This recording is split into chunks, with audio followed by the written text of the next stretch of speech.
Hello everyone, hope you're all doing good. In this video, we are going to discuss about some of the benign ovarian conditions. Okay.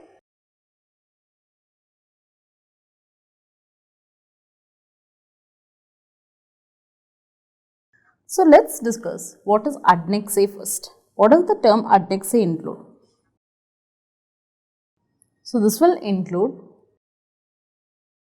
fallopian tubes, broad ligament,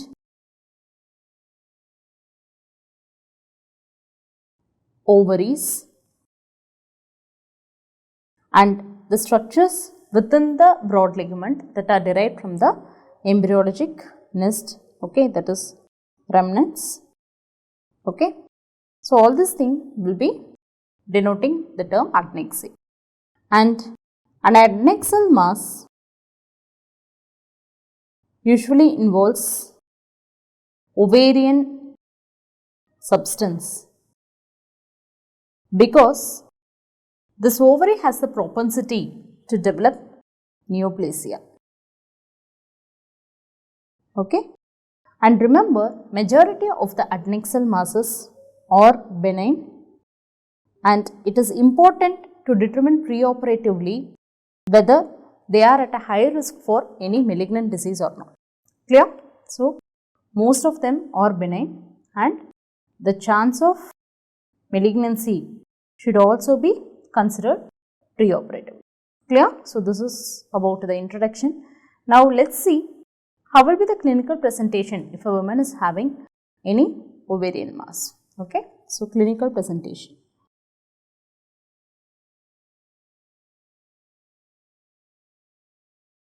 Some women can be symptomatic and they can present with symptoms like pelvic pain,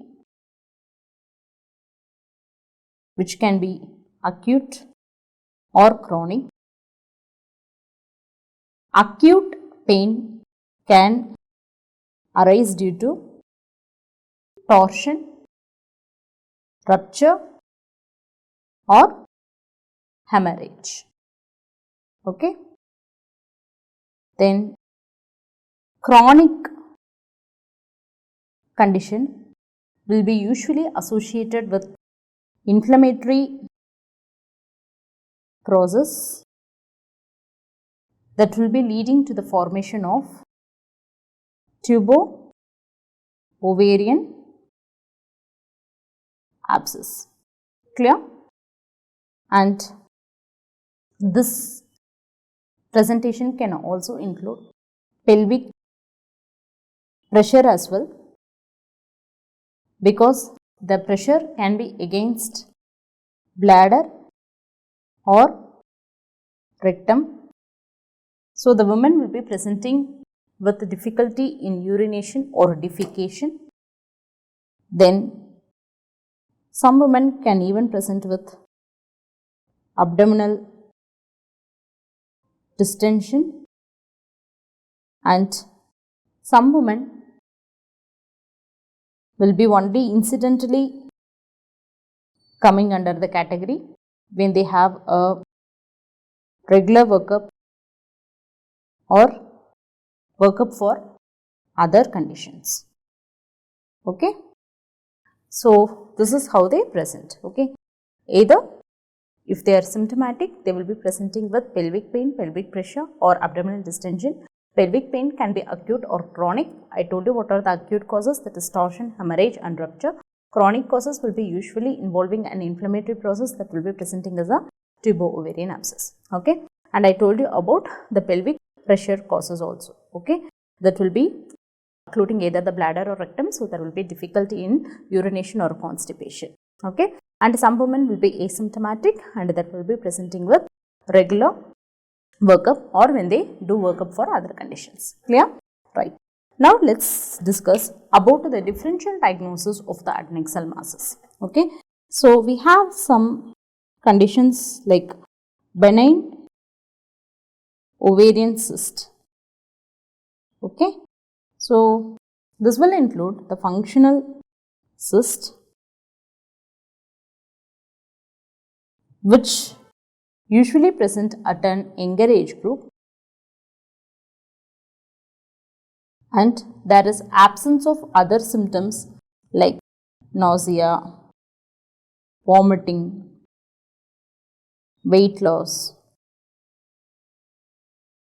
or changes in urinary frequency, or even pain abdomen. Okay, so there is no symptoms like this, and this is usually a unilateral mass, and they will have normal CA125 levels. CA125 is a marker for ovarian conditions including ovarian malignancies. Okay, so it is not specific, but even then CA125 is one of the most commonly used serum marker for ovarian malignancies, but because functional cyst is a benign condition, you will have normal CA125 levels. Clear? Then these cysts are smooth walled, cystic, they will be mobile, and the size will be less than 8 centimeter. Clear? So this is all about the functional cyst. Now let's discuss how a malignant ovarian tumor will be presenting to you. Okay, a malignant ovarian tumor will be presenting to you as a solid or semi-solid mass. They will be usually bilateral, irregular, fixed, and there will be nodules in the cul-de-sac. There will be ascites also. Okay, so this will be the presentation of a malignant ovarian tumor. And then if you see the age group of the women, usually when they are premenarchal or postmenopausal, then your diagnosis should be more towards the malignant group. Okay, suppose if they are premenarchal, the chances or they can have a germ cell tumor and they need immediate surgical exploration. Okay, immediate surgical exploration. Suppose if they are postmenopausal women, they can have stromal cell tumors or epithelial tumors. Clear? So considering the age group, I mentioned immediate surgical exploration, but anyhow for the postmenopausal age group also, yes, surgery is going to be the mode of treatment, may be associated with some forms of chemotherapy or radiotherapy. Clear? Okay. Now let's discuss what are the investigations you will be offering when you suspect a mass, ovarian mass. Okay. So investigations you will offer this woman. Yes, first investigation will be a ultrasound. Okay. So ultrasound, this is the first investigation in assessing an adnexal mass. This can be a trans-abdominal one, which is better for larger masses, that is extending outside the pelvis, and then these can be trans-vaginal masses also, that is best for masses that are present in the cul-de-sac or in the pelvis. Clear? Now I want to mention about one criteria to you here, that is called as IOTA criteria. Okay, so this is a criteria that is given specially for the ultrasound diagnosis of the mass in the ovary and to classify it either into a benign or a malignant condition. Clear? Now let's see what is IOTA means. It is International Ovarian Tumor Analysis criteria. Okay. Now let's discuss what are the features of a benign ovarian mass. Okay, we have 5 points: B1, B2, B3, B4 and B5. Okay, so the points will include: B1 is nothing but it will be a unilocular cyst. Second point, there can be presence. Okay, it is not always a benign mass will be having absent of solid or semi-solid structures. There can be presence of solid components, but the size will be less than 7 millimeter. The maximum diameter of that mass will be less than solid component. Okay, not the mass, the solid component that is present in the mass will be having a maximum diameter less than 7 millimeter. And the next point is there will be presence of acoustic shadows. Then B4 means there is smooth multilocular tumor, and here the solid component will be less than 10 millimeter. Okay, will be less than 100 millimeter. Okay, it will be a smooth multilocular tumor. And the next one is B5, that means it doesn't have any blood flow at all. Okay, no blood flow. If suppose if you are giving there is something called as color score given in ultrasonograms, you don't need to know about it in detail, but remember, no blood flow means the color score 1 will be given. Okay, so this is all about the benign features of a mass. Okay, number 1, it will be a multilocular cyst. Number 2, there will be presence of solid components which will be less than 7 millimeter. Number 3, there will be presence of acoustic shadows. Number 4, there will be smooth multilocular tumor which is less than 100 millimeters. And B5 means there is no blood flow. That means they will be getting a color score of 1. Okay, yes. The next one is malignant features. Okay, so malignant features. Here also we have 5 criteria. M1 means it can be a irregular solid tumor. M2 means there will be presence of ascites. M3 will include at least 4 papillary structures. M4 means you will have irregular multilocular solid tumor, and the maximum diameter here will be more than 100 millimeter. And the 5th malignant feature is, yes, it will have a very strong blood flow, that is having a color score of even 4. Okay, so these are the malignant features. Number 1, it will be irregular solid tumor. Number 2, there will be presence of ascites. Number 3, there will be at least 4 papillary structures that is present in the mass. Number 4, it will be an irregular multilocular tumor, and the mass diameter itself will be exceeding more than 10 centimeters or 100 millimeters, and then it will have a very strong blood flow as well, which will be carrying a color score of 4. Okay, right. Now let me show you one pic so let's see all the benign features first. So this is a picture which is showing only one cyst. Okay, a big unilocular cyst. Number 2, you have some certain solid components. Okay, but it will be less than 7 millimeter in diameter, and here they have mentioned it as only 5.5 millimeter. Okay, so that is going to be benign. And next one is there will be presence of acoustic shadows. I hope you see this acoustic shadow. Okay, so this is the ultrasonogram picture. This is a diaphragmatic representation of the same thing. You are able to see a shadow.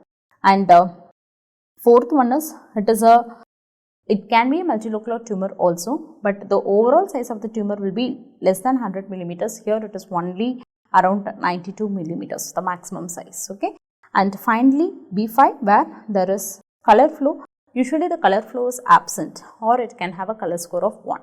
Okay, so these are the benign features. The same way, when we come to the malignant features, first point is this will be an irregular solid tumor. Okay, the whole thing is solid, right? And the next one is you will have ascites, and there are papillary structures, at least 4 papillary structures as shown here. And M4 is, it is an irregular multilocular tumor. Okay, so there are multilocules as seen in the diagrammatic representation. You will see multilocules, and the whole size will be more than 100 millimeters. Here it is 113 millimeter. Okay, there is 11 centimeters. And the next point is they will have a very strong color flow, that is scoring getting a color score of 4. Okay, so this is how the IOTA criteria for distinguishing benign and malignant ovarian masses are. Clear? I hope you won't forget this, right? Yes. And the next one is, so far we have discussed only about the ultrasound investigation. The other investigations we can offer include CT or MRI imaging. So this will augment further information on mass. Okay, so this will also provide you information about the upper abdominal findings if anything is present, and that may include diseases of liver, omentum, or intraperitoneal thread as well. Clear? Yes. And next one is, we are going to discuss about the tumor markers. So tumor markers will include CA125. Okay, CA125 is nothing but cancer antigen 125. I want to discuss in detail about this tumor marker because it is very important. So this is one of the most widely used, okay, this is most widely used serum marker for ovarian cancer. Okay, this is a serum marker. Okay, that one you have to know. And it has limited sensitivity and specificity because it is elevated in many conditions. Okay, numerous conditions. Say it can be elevated in ovarian cancer, endometriosis, or an uterine leiomyoma, tubal inflammation, hepatitis, congestive heart failure,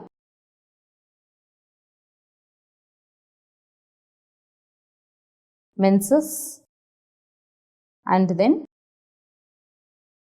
pregnancy. Okay, even in pregnancy this can be elevated. So these are the various conditions in CA125 will be elevated. They will ask you in your viva. Okay, so what are the various conditions in which CA125 will be elevated? It can be ovarian cancer, endometriosis, uterine leiomyoma, tubal inflammation, hepatitis, congestive heart failure, menses, and then pregnancy. Clear? Sometimes I will be repeating the content again because I want you to learn with me. Okay, I don't want like I'll be the only person who will be teaching and you will be sitting listening and forgetting it then and there. I want you to learn with me. Okay, so that's why I'll be repeating certain things. That time I want you to recall what we have done the first time, right? Yes. Now, the next one is OVA1 panel. Okay, so here this is also a serum test for the prediction of ovarian cancer, and this usually has to measure 5 biomarkers. Okay, just like one biomarker CA125, here we are including 5 biomarkers which will include transthyretin, apolipoprotein A1, beta-2 microglobulin, transferrin, and CA125. Okay, I'll give you a mnemonic here. It is TAB TC. Okay, so transthyretin apolipoprotein A1 beta 2 microglobulin, then next T is transferrin, and finally your CA125. Clear? So after measuring all these biomarkers, the probability of malignancy is considered high if your premenopausal score is more than or equal to 5, and if your postmenopausal score is more than or equal to 4.4. Clear? Next is HE4. HE4 is nothing but human epididymis protein 4. Okay. So HE4 is a glycoprotein, and this is produced in the normal glandular epithelium. Okay, normal glandular epithelium of the reproductive tract, or say the renal tubules, or even respiratory epithelium. Okay, and this marker is less susceptible to peritoneal irritation, unlike your CA125. Okay, this is less susceptible to peritoneal irritation, and it is also not increased in patients with endometriosis. Okay, however, a combination of testing can be offered. That is, you can test CA125 as well as HE4. Okay, to increase sensitivity and specificity of the biomarker testing. Clear? Right. Now, we can also give them a multimodality approach. Okay, so multimodality approach where you can measure their RMI score. Okay, RMI score. What is this RMI means? It is risk of malignancy index score. Okay, so this RMI score consists of U, that is ultrasound score, and her CA125 levels, which will be measured in units per milliliter, and a menopausal score as well. Okay, so these three values should be multiplied. Okay, so that is your RMI score. Okay, now what are the ultrasound features we are talking about? Okay, so ultrasound features means you have to check 5 components. Okay, the 5 components will include, you have to check whether they have given the word multilocular cyst in the scan, or there is presence of solid components or solid areas. Then, if there is bilaterality of lesions, then there is presence of ascites, and finally you have to check for intra-abdominal metastasis also. Okay, so you have to check whether there is a multilocular cyst, presence of solid components, whether there is bilaterality of the lesion, whatever it is present, presence of ascites, and intra-abdominal metastasis. Okay, if no abnormality, okay, none of the ultrasound features are there, then you will give them the score 0. Okay, if you have one abnormality, then you will give them the score 1. Suppose if they have 2 or more than 2 abnormality, that is more than or equal to 2 abnormality, then you will be giving them a score of 3. Clear? The same way, let's discuss about the menopausal score also.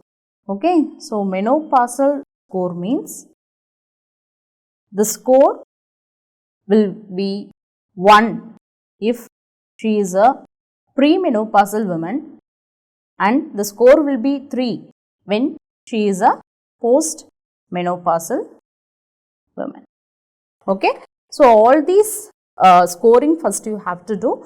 then you have to multiply it with the CA 125 levels, whatever they have given in units per milliliter.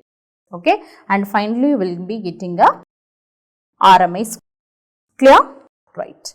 Now, how CA 125 level is given, and when you see CA 120 level, if it is more than 200 units per milliliter in anyone, premenopausal or postmenopausal, it should raise the suspicion for malignancy. Clear? So, with this we are completing benign ovarian tumors discussion part 1. In the next discussion, I will be briefing you on various conditions of benign ovarian masses. Okay. So, until we meet in the next video, take care, keep going, happy learning and bye bye.